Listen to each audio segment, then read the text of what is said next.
So thank you, Khenpo Sodarge, for those words. Just as a reminder for our questions, if I can ask you not to pass around the mic, but to line up behind the microphone, which is in the center aisle here. And I would ask you to keep your questions succinct, if possible, and direct. And if you wouldn't mind, please introduce yourself before asking your question. So I invite you to come form a line behind the microphone in the center aisle. Thank you. I'm from Boston University, and I will be an adjunct professor at the State University of New York. I think my question is, what is the difference between the meditation in Tibetan tradition and the meditation in Zen tradition?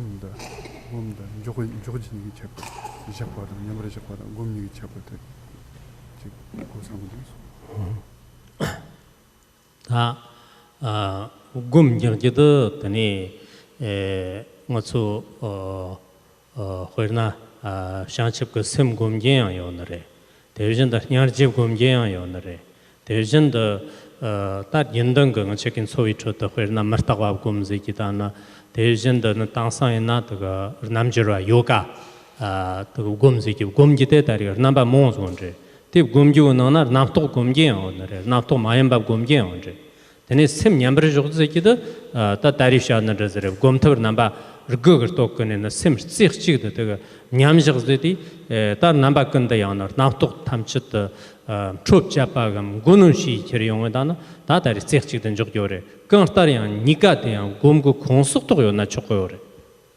Meditation should be motivated by the bodhicitta, which is the awakened mind, by compassion, by the thought of impermanence, and also can involve many different methods or yogas. And so these yogas can be engaged with conceptual mind or without conceptual mind, or we can simply think of meditation as being the process of pacifying the mind through the 9 modes of placement, so that all thought proliferations are brought to a standstill, and one can single-pointedly rest in mind's nature. So it seems that in both cases, all of these different techniques are emphasized. Thank you very much. Appreciate it.